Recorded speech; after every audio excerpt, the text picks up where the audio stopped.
উম্মতের ব্যাপারে সুপারিশকারী হব। সুপারিশের প্রথম অবস্থা, আদম বলবে ইয়া নফসি নফসি, মুসা বলবে ইয়া নফসি নফসি, ঈসা বলবে ইয়া নফসি নফসি, সবাই বলবে ইয়া নফসি নফসি। একটা মাত্র জায়গা থেকে আওয়াজ বের হবে, ইয়া উম্মতি। আপনার প্রশ্ন হইতে পারে, হুজুর একটু আগে না বললেন নবীরা সুপারিশ করবে, আলেমরা সুপারিশ করবে, এখন আবার এই হাদিস কোনটা বলতেছেন যে হাদিসে সবাই বলবে ইয়া নফসি, নবীজি বলবে ইয়া উম্মতি? দুই হাদিস দুই রকম হইল কিনা? এক হাদিসে আছে সুপারিশ করবে কে? শুধু শুধু নবীজি। আরেক হাদিসে আছে সুপারিশ করবে আলেমরা, আলেমরা, শহীদরা, হাফেজরা, নবীরা, অন্যান্য নবীরা। তা দুই হাদিসের মধ্যে আপনি মিলাইবেন কেমনে? বলে মিলাইবেন এমনে, শাফাআত দুই প্রকার। চিৎকার দিয়া বলেন শাফাআত কয় প্রকার? এক নাম্বার শাফাআত হলো শাফাআতে কুবরা, আরেক দুই নাম্বার শাফাআত হলো শাফাআতে সুগরা। শাফাআতে কুবরা হবে প্রথমে, শাফাআতে সুগরা হবে শেষে। শাফাআতে কুবরার সময় আল্লাহ বেশি রাগী থাকবেন, আর শাফাআতে সুগরার সময় আল্লাহ কম রাগী থাকবেন। শাফাআতে কুবরার অধিকারী হবেন একমাত্র নবীজি, শাফাআতে সুগরার অধিকারী হবেন 12 জন। সুবহানাল্লাহ বলেন। এই শাফাআতে কুবরার সময় আদম বলবে ইয়া নফসি নফসি, মুসা বলবে ইয়া নফসি নফসি, ইব্রাহিম বলবে ইয়া নফসি নফসি, ঈসা বলবে ইয়া নফসি নফসি, নূহ বলবে ইয়া নফসি নফসি। সবাই যখন বলবে ইয়া নফসি নফসি, একটা মাত্র জায়গা থেকে আওয়াজ বের হবে, ইয়া উম্মতি। আল্লাহ নবীজিকে একটা মাকামে মাহমুদ নামক একটা জায়গা দান করবেন। আল্লাহ কোরআনুল কারীমের মধ্যে বলেন, ওয়া মিনাল লাইলি ফাতাহাজ্জাদ বিহি নাফিলাতাল লাক আসা আইয়াবাসাকা রাব্বুকা মাকামান মাহমুদা। আল্লাহ নবীজিকে মাকামে মাহমুদ নামক একটা জায়গা দান করবেন। এই মাকামে মাহমুদ হলো উড়ন্ত যানবাহনের মতো। এই মাকামে মাহমুদ নবীজি দাঁড়ায়া তার আপন উম্মতের ব্যাপারে সুপারিশ করবেন। আল্লাহ সর্বপ্রথম যখন নবীজিকে বলবেন, রাসূল মাকামে মাহমুদ আপনার জন্য বানাইলাম, আপনি মাকামে মাহমুদে চড়েন। নবীজি বলবেন, আল্লাহ আপনি আমারে মাকামে মাহমুদে চড়তে বললেন না। আল্লাহ আবার বলবেন, রাসূল মাকামে মাহমুদে চড়েন। নবীজি আবার আল্লাহর কাছে দোয়া করবেন, আল্লাহ আপনি আমারে মাকামে মাহমুদে চড়তে বললেন না। নবীজি আল্লাহ আবার বলবেন, রাসূল তুমি মাকামে মাহমুদে চড়ো। নবীজি চিন্তা করবেন, বন্ধুত্বের খাতিরে দুইবার না করা গেছে, কিন্তু তৃতীয়বার না করলে বেয়াদবি হয়ে যাবে। এই জন্য কোন রকম হিকমত অবলম্বন করবেন। হাতটা মাকামে মাহমুদের উপরে উঠায়া বলবেন, আল্লাহ এই যে মাকামে মাহমুদে উঠছি, আল্লাহ বলবেন, রাসূল মাকামে মাহমুদ এটা আমি তোমার জন্য বানাইলাম, তুমি মাকামে মাহমুদে চড়তেছো না কেন? গরিমসি করতেছো কেন? নবীজি বলবেন, আল্লাহ এই মাকামে মাহমুদ আমার জন্য বানাইছেন আমি জানি, কিন্তু এই মাকামে মাহমুদটা হলো উড়ন্ত যানবাহনের মতো। আমার ভয় হয় এই মাকামে মাহমুদে যদি আমি বসি, এই মাকামে মাহমুদ যদি আমাকে একা দিয়া উড়াল দিয়া জান্নাতে চলে যায়, আমার গুনাহগার উম্মতের অবস্থা কি হবে? আমার গুনাহগার উম্মতের ব্যাপারে ফয়সালা হওয়ার আগ পর্যন্ত আমি নবীজি মাকামে মাহমুদে চড়ব না। শাফিঈ রোজে জাযা ওয়া খতিবে আম্বিয়া, শাফিঈ রোজে জাযা ওয়া খতিবে আম্বিয়া, সাহেবে হাউজ ও লিবাসিল্লে খুদা রোজে আদিদ, সাহেবে খুলকে আযীম ও মজহরে জুদে আবিদ, সাহেবে খুলকে আযীম ও মজহরে জুদে আবিদ, आयते रहमत के शाने उरहू बस्तो रहीम, आयते रहमत के शाने उरहू बस्तो रहीम, रहमतुल लिल आलमी खान दश खुदा बंदे करीम, रहमतुल लिल आलमी खान दश खुदा बंदे करीम। হবে না, সবাই বলতে হবে আল্লাহু আকবার।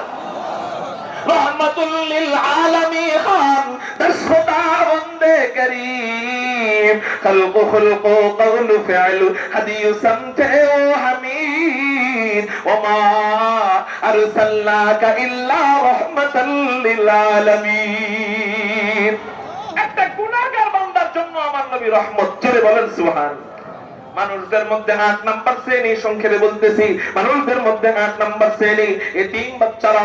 এতিমদের জন্য আমার নবীজি কিভাবে রহমত, নবীজি হাদিসের মধ্যে বলেন, ক্বালা রাসূলুল্লাহ সাল্লাল্লাহু আলাইহি ওয়াসাল্লাম, মান দাম্মা ইয়াতীমান বাইনা আবাওয়াইনি মুসলিমাইনি ইলা তাআমিহি ওয়া শারাবিহি হাত্তা ইয়াস্তাগনিয়া আনহু ওয়াজাবাত লাহুল জান্নাহ। নবীজি বলেন, কোন ব্যক্তি যদি কোন মুসলিম পিতামাতার এতিম সন্তানের লালন পালনের জিম্মাদারি নিয়ে নেয়, কাদের? যে আপনারা মাদ্রাসায় দেন না, মাদ্রাসায় টাকা দেন না, এতিমদেরকে দেন না, এই দেখেন আপনাদের জন্য নবীজি কি বলে, এতিমের জিম্মাদারি নিয়ে নেয় ইলা তাআবিহি ওয়া শারাবিহি। নবীজি বলেন, তার খানাপিনার সাথে এতিমের খানাপিনাটাকে শরীক করে, হাত্তা ইয়াস্তাগনিয়া আনহু, স্বাবলম্বী হওয়ার আগ পর্যন্ত, এতিম কামাই করার আগ পর্যন্ত ওই এতিমের জিম্মাদারি কোন ব্যক্তি নিয়ে নেয়, নবীজি বলেন ওয়াজাবাত লাহুল জান্নাহ, সে মারা যাবার পরে ভবিষ্যতে আল্লাহ তাকে জান্নাত দিবে। বিষয়টা এমন নয়, এতিমকে দেওয়ার সাথে সাথে আল্লাহ তার জন্য জান্নাতকে ওয়াজিব করে দেয়। বোঝা গেল 8 নাম্বার শ্রেণী মানুষদের জন্য আমার নবী কিভাবে রহমত। এটা বলতে যায় বলতেছিলাম, মানুষদের মধ্যে 8 নাম্বার শ্রেণী এতিমদের জন্য আমার নবী রহমত। একটু চিৎকার দিয়া বলেন সুবহানাল্লাহ।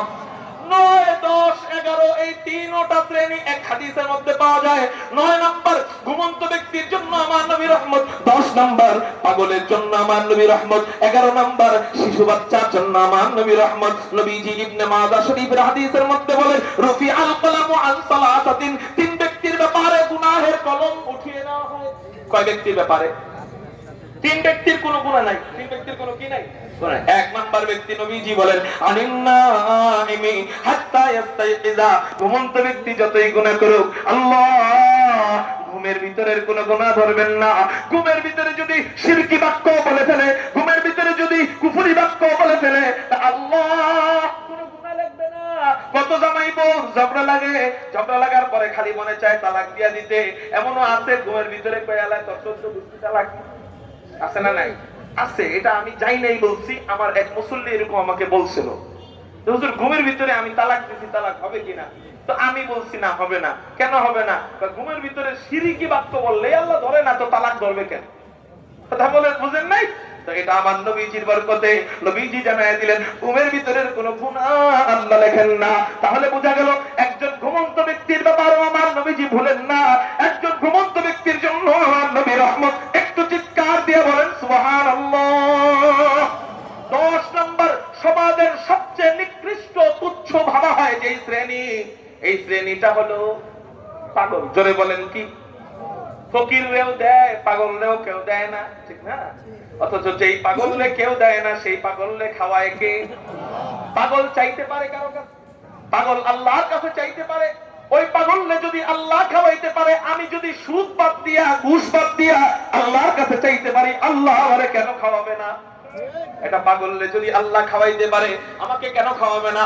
শুধু মাইন্ডটা চেঞ্জ করতে হবে। ওমাইয়া তাওয়াক্কাল আলাল্লাহ ফাহুয়া হাসবু, শুধু আল্লাহর উপর ভরসাটার বাকি।